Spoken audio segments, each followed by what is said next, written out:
Ibi ni bimwe mu bisasu kirimbuzi byaturikanye ubukana buhambaye mu mateka.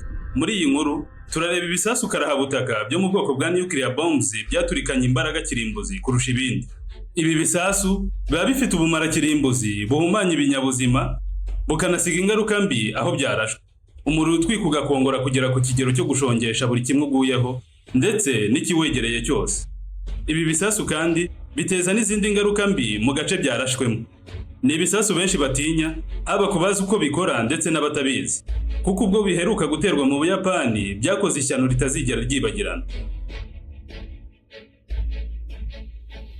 Uburusiya busanzwe buzwiho izi ntwaro zo ku kigero cyo hejuru cyane, kuko mu mateka nibwo bwasuzumye intwaro kirimbuzi z'ubukana bwo hejuru kurenza izindi hose ku isi. Kuri iyi ngingo bukurikirwa na Leta Zunze Ubumwe za Amerika.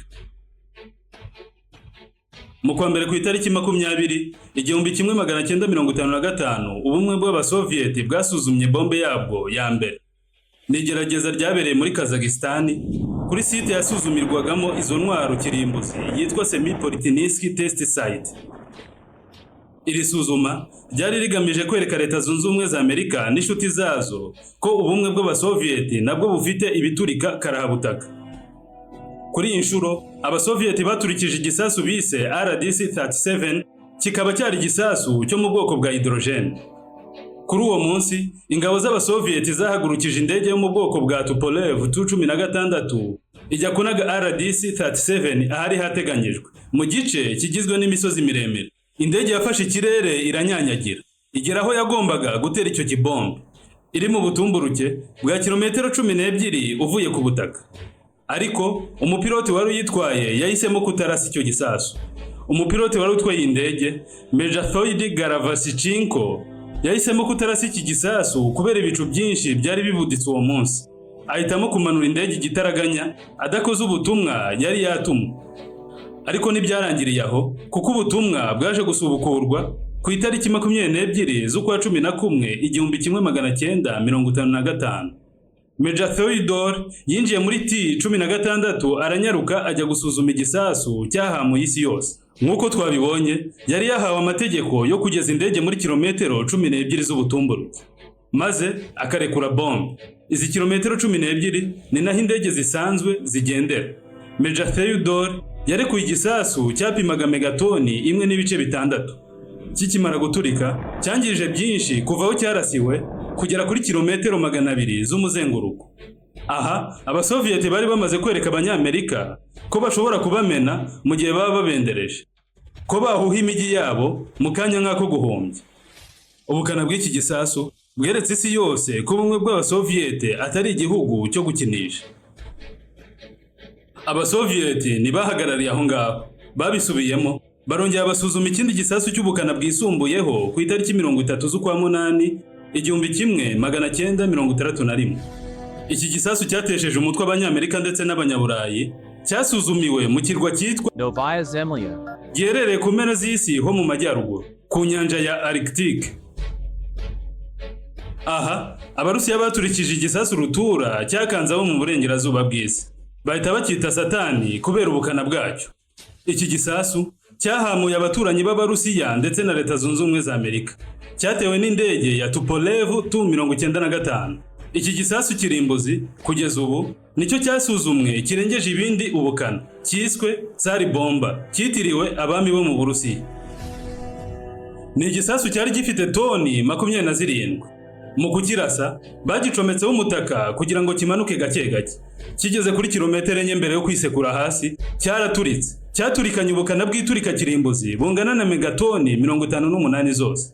Iri turika rya Tsar bomba ryumvikanye muri Greenland, Alaska ndetse n'ahandi mu birometero byinshi uvuye aho cyaturikirijwe. Bivugwa ko amadirishya y'inzu zo muri Finland yamenaguritse kubera umutingito ukaze cyateje. Uyu mutingito wumvikanye inshuro 3 zikurikiranya ku isi yose. Iyi Tsar bomba yazamuye imyotsi igera kuri kilometero 65 z'ubutumburuke. Bivuze ko ibi byotsi byageze muri 1/2 cy'ikirere cy'isi mbere y'uko ugera mu isanzure. Iyi Tsar bomba benshi bakunda kwita Satani nicyo gisasu kirimbuzi cyaturikijwe gifite imbaraga kurenza ibindi byose byabayeho. Ibyo Abarusiya bari biharaje, Abanyamerika bari basanzwe babikora. Dore ko Abarusiya cyangwa se Abasovieti kugira ngo bagere kuri bino bitwaro, n'ubundi bakoze ubutasi buhambaye bakiba amabanga yo kubikora muri Leta Zunze Ubumwe za Amerika, muri project yiswe Manhattan. Nk'ubu mu kwezi kwa karindwi ku itariki 16 1945 hageragejwe igisasu rutura cya kirimbuzi cyiswe Trinity. Iki cyari cy'Abanyamerika. Iki gisasu kirimbuzi Trinity cyaturikijwe kigeragezwa ngo harebwe ko gikora neza. Abanyamerika bari bamaze kugera kuri icyo gitwaro gihamura benshi. Bagisuzumiye mu butayu bwo muri leta ya New Mexico, ho muri Leta Zunze Ubumwe za Amerika nyine. Ibi kandi Abanyamerika babisubiyemo mu butayu bwa Nevada, ubwo basuzumaga ikindi gisasu kirimbuzi. Igisasu bagiturikirije munsi y'ubutaka. Ni igisasu cyari gifite ibiro 29, cyoherezwa mu kuzimu. Muri metero 150 bagiturikirizayo. Iyi bombe yageragerejwe munsi y'ubutaka muri Nevada, yari ikozwe n'imbaraga kirimbuzi z'iturika rya TNT 0.9. Byumvikane ko cyari igisasu kidakaze cyane, ahubwo hari hagamijwe kureba icyaba iki gisasu giturikirijwe munsi y'ubutaka cyangwa mu kuzimu. Nubwo cyari gito, ariko cyaturikanye imbaraga kirimbuzi zingana na toni 55 zose. Izi mbaraga zatunguye abashakashatsi kuko bo bari biteze iturika riri hasi y'iri. Bivuze ko ibyo bari biteze atari byo byabaye, ahubwo cyaturitse ishuri 50,000 ukurikije ibyo bo bari bateganyije. No kuri y'ishuri Abanyamerika nibashizwe, bongeye guturitsa ikindi gisasu aha nyine muri Nevada mu kwa munani ku itariki 27 1957. Ariko cyo cyari gifite ibiro 900. Iyi bombe yo yaturikanye imbaraga z'iturika cyangwa se ingufu kirimbuzi zingana na toni 300 zose. Bivugwa ko iki gisasu cyateruye ibyari hafi aho kikabyohereza mu kirere ku muvuduko wa kilometero 36 ku isegonda. Abanyamerika bakomeje gusuzuma ibindi bisasu byabo ngo harebwe ko bikora neza ndetse bishyirwe no ku kigero bo bifuza. Bakomereje ku kirwa cya Marshall, nabo basuzumira ibindi bisasu kirimbuzi inshuro zingana na 23 zose. Mu kwezi kwa karindwi ku itariki 24 1946, Abanyamerika baturikije igisasu kirimbuzi mu igeragezwa ryiswe Baka Nuclear Test. Aha hari hagamijwe gusuzumira igisasu kirimbuzi mu mazi kugira ngo harebwe ingaruka byateza. Iki gisasu cyoherejwe mu mazi kigera muri metero 27, giturikana imbaraga kirimbuzi zingana na kilotoni 3 zose. Izi mbaraga zateruye zinashwanyaguza amato 90 yose abo burere. Iki gisasu kandi cyateruye amazi agera kuri metero 830.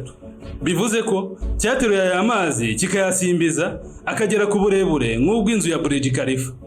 Kubera imbaraga n'umuvuduko aya mazi yasubiranye hasi, yahise ateza tsunami, ndetse ako kanya ahita yanangiza amato 3 yose.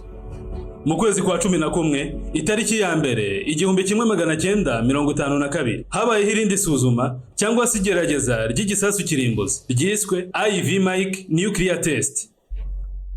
IV Mike yaturikanye imbaraga kirimbuzi zingana na megatoni n'ibice 4 zose.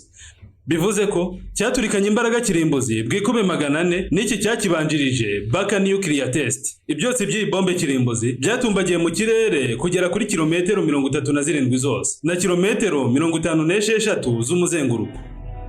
Iyi bombe ikaba iri mu za mbere Leta Zunze Ubumwe za Amerika yasuzumye zifite imbaraga. Igisirikare cya Leta Zunze Ubumwe za Amerika cyoreje indege ebyiri z'intambara ngo zijye kureba ibiri kuba neza nyuma yo guturitsa IV Mike Nuclear Bomb. Ariko indege imwe ntiyabashije gutaha kuko umuriro w'icyo gisasu wayikongoye. Iki gisasu kiri mu bisasu kirimbuzi bikaze mu mateka byaturikijwe na Leta Zunze Ubumwe za Amerika. Mu kwa kane ku itariki ya mbere 1954 habayeho Operation Castro. Iyi nayo ni operasiyo yasigaye mu mateka kubera ubukana yakoranywe. Kuri iyi tariki Amerika yakoze icyo yise Castle Bravo Nuclear Test. Iri turika ryari rifite megatoni 15, nubwo hari abavuga megatoni 6. Iyi operasiyo ni imwe muri operasiyo zasize ingaruka mbi cyane ku kiremwa muntu. Castle Bravo yaturikiye ku murambararo wa kilometero 7.5 ndetse n'ubutumburuke bwa kilometero 40. Ariko hejuru aho byose byagarukiye byo byari biri ku muzenguruko wa kilometero 100 zose. Iyi Castle Bravo yateje ingaruka kuri Amerika, dore ko abarobyi 23 bo mu Buyapani bagizweho ingaruka n'iki gisasu kirimbuzi. Bamwe barapfuye, abandi barashya, harimo n'abakuyemo ingaruka zabakurikiranye ubuzima bwabo bwose. Izi ngaruka z'iki gisasu Caso Bravo kandi zageze no mu gihugu cya Mexico, zitera imyigaragambyo mu baturage bamagana leta ya Amerika. Caso Bravo kandi ntiyazamuye umujinya muri Mexico gusa, kuko no muri leta zunze ubumwe za Amerika imbere mu gihugu hadutse imyigaragambyo. Abaturage biha imihanda bamagana leta ya Washington bayibuza gusuzumira ibisasu byayo hafi y'abaturage, kuko babikuramo ingaruka zibakurikirana ubuzima bwabo cyangwa se bakahaburira n'ubuzima. Leta ya Amerika yahaye impozamarira leta y'Ubuyapani ingana na miliyoni 15 z'amadolari z'icyo gihe kubera ingaruka zavuye mu gusuzuma Caso Bravo bomb.